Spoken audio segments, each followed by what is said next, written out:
Bismillahirrahmanirrahim. Assalamualaikum warahmatullahi wabarakatuh. Baiklah, izinkan saya, Dwi Ramafadia, menyampaikan materi tentang administrasi layanan khusus, khususnya pada sekolah atau perguruan tinggi.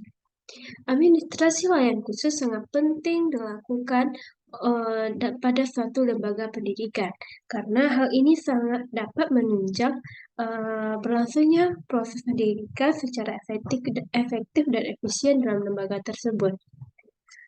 Layanan khusus. Layanan ini ibaratnya kita memiliki suatu teman, perbandingannya ibarat kita memiliki suatu teman biasa dengan teman yang khusus. Teman khusus pasti kita akan melakukannya lebih baik. Bagaimana kita bisa menjalin hubungan itu, hubungan pertemanan ini secara baik, secara berlangsung lama. Hal itu juga harus dilakukan pada suatu lembaga pendidikan, khususnya sekolah. Administrasi layanan khusus dapat berbentuk dalam berbagai hal. Artinya, ada administrasi layanan khusus ini benar-benar disiapkannya secara matang dalam memberikan pelayanan terhadap peserta didik atau warga sekolah atau satuan pendidikan. Layanan tersebut dapat berupa toilet, musola atau masjid, perpustakaan, labor, dan masih banyak lagi, termasuk juga kafe. Kafe juga bagian penting dari administrasi layanan khusus tersebut. Administrasi layanan khusus memberikan suatu program yang disiapkan untuk para peserta didik secara optimal yang dapat membantu proses berlangsungnya pendidikan secara efektif dan efisien.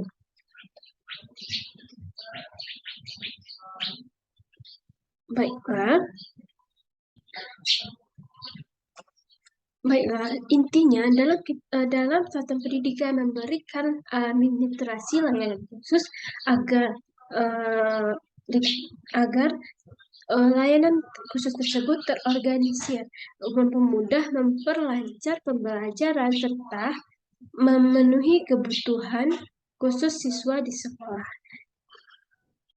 Baiklah, kita akan membahas satu persatu tentang administrasi layanan khusus di sekolah atau di perguruan tinggi. Yang pertama kita akan membahas perpustakaan. Kita tahu bahwa perpustakaan merupakan suatu tempat atau unit di suatu sekolah atau perguruan tinggi yang memiliki peranan besar dalam menunjang proses pendidikan warga satu pendidikan tersebut atau siswa atau mahasiswa di suatu lembaga pendidikan. Dengan perpustakaan menyediakan ruangannya bagaimana? Ruangannya bersih, ruangannya rapi, ruangannya tertata dengan baik, ruangannya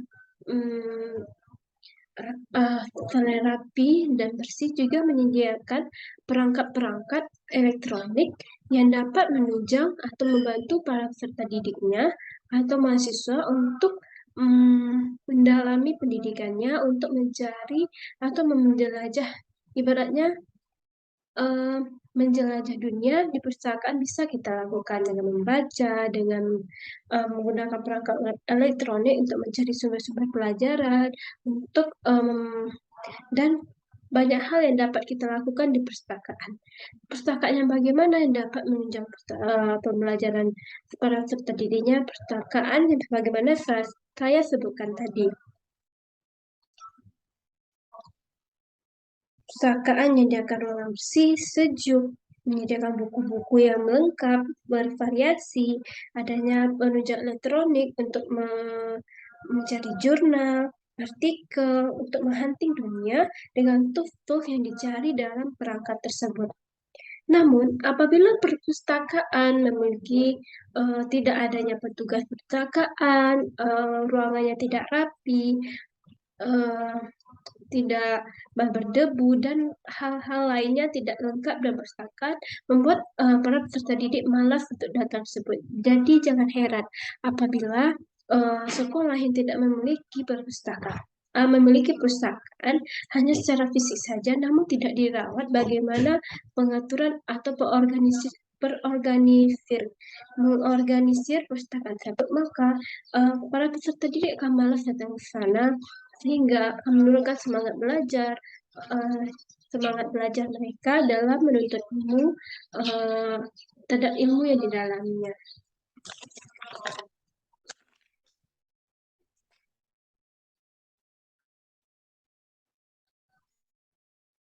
Berikan layanan khusus dengan adanya petugas khusus di perpustakaan, dapat mereka.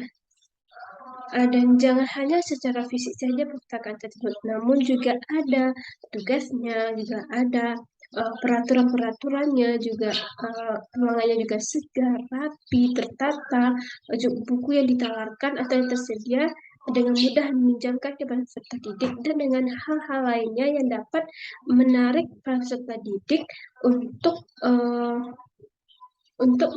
belajar di perpustakaan agar ilmu yang di dalamnya lebih baik dan lebih bagus.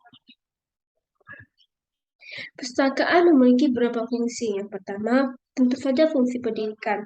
Untuk menambah wawasan peserta didiknya, pastikan kenyamanan dengan adanya ruangan yang bersih, ruangan yang rapi, ruangan yang sejuk, dan hal-hal lainnya. Fungsi informasi. Kita tahu di dalam perpustakaan ada berbagai buku-buku yang disediakan, buku-buku yang terus di-upgrade persediaannya agar peserta didik juga tertarik lebih untuk datang ke perpustakaan, hanya sekedar membaca atau untuk belajar dan hal-hal lainnya yang dapat menunjang proses pendidikan mereka. Dan fungsi yang tidak kalah penting lainnya adalah fungsi rekreasi.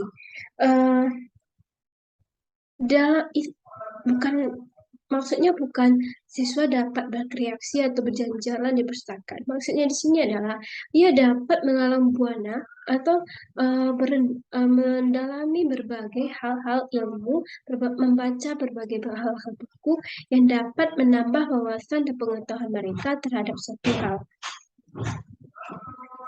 Memenuhi hasrat mereka apa yang ingin pelajarinya, apa yang ingin didalaminya, sehingga dapat membantu khususnya peserta didik yang kurang dalam ekonomi. Mereka akan terbantu dengan adanya perpustakaan yang pelayanan khususnya lebih baik dan lebih bagus serta efisien yang mempermudah pelajar mereka untuk melalang buana untuk mencari berbagai informasi di perpustakaan. Selanjutnya, labor. Kita tahu labor sebagai sarana penunjang pembelajaran untuk melakukan berbagai hal, banyak kegiatan pembelajaran seperti praktikum, mulai dari praktikum sederhana, praktikum yang tingkatnya lebih tinggi, serta penelitian. Penelitian juga dapat dilakukan oleh siswa, mahasiswa, atau dosen sekaligus. Labor juga banyak macamnya, baik itu labor terbuka dan labor tertutup.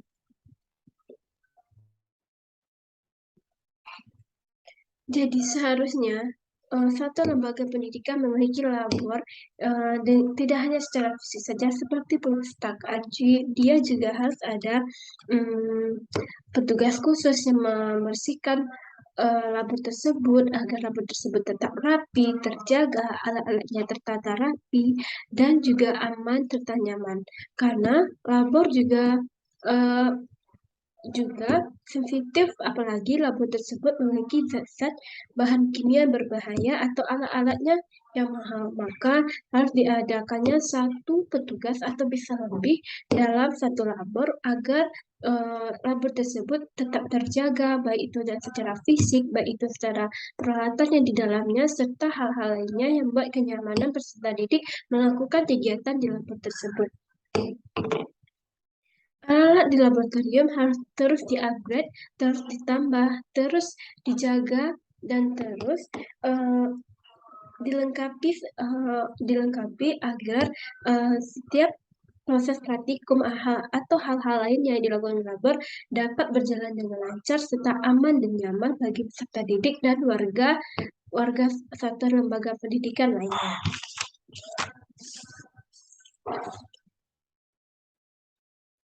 Selanjutnya UKS. UKF, unit kesehatan siswa. Ini memiliki peran penting bagi siswa, di mana seorang siswa apabila dia sedang merasakan sakit atau baik itu terutama sakit yang sederhana seperti sakit perut, pusing kepala atau dan sakit-sakit lainnya yang bisa ditangani secara sederhana di UKF dapat dilakukan pengobatannya di UKF. Maka UKF yang bagaimana dapat melakukan tugasnya, yaitu UKF yang memiliki kebersihan, yang memiliki kerapian, yang memiliki obat-obatan yang terus disediakan, obat yang terus dijaga baik kadaluarsanya dan lama pemakaiannya. Harus adanya petugas agar UKF tersebut dapat terjaga dan tertata secara bersih dan rapi, membuat orang di dalamnya nyaman untuk berobat, nyaman untuk istirahat sementara, terutama siswa.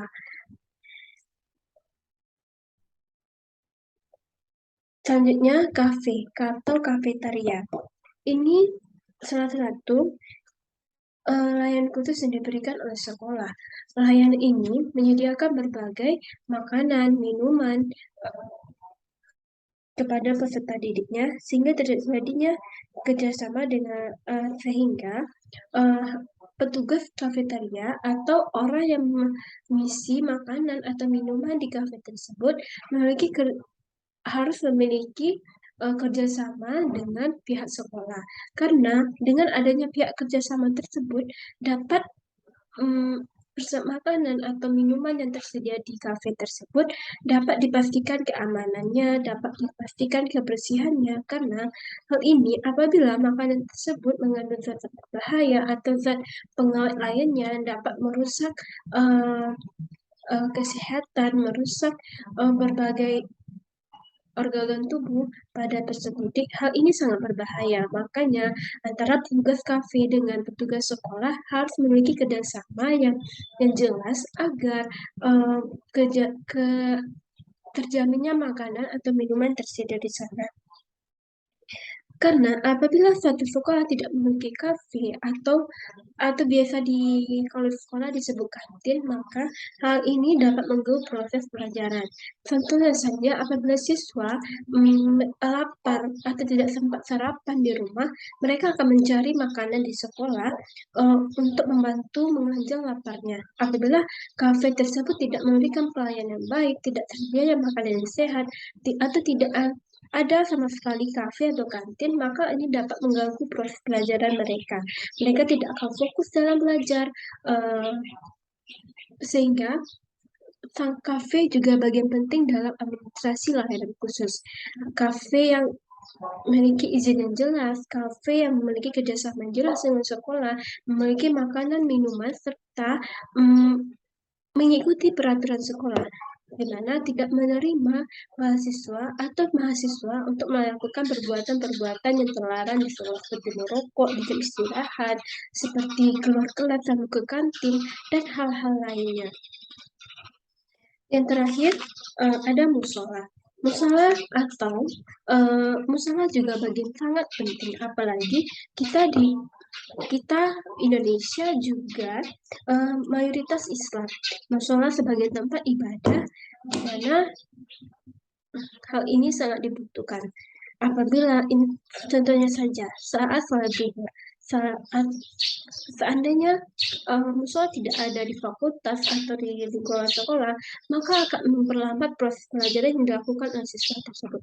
Mereka akan pergi jauh dulu untuk membutuhkan beberapa waktu atau beberapa menit untuk pergi ke musola melakukan ibadahnya, sehingga apabila ia terlambat, maka ia tidak akan fokus dalam proses pelajarannya.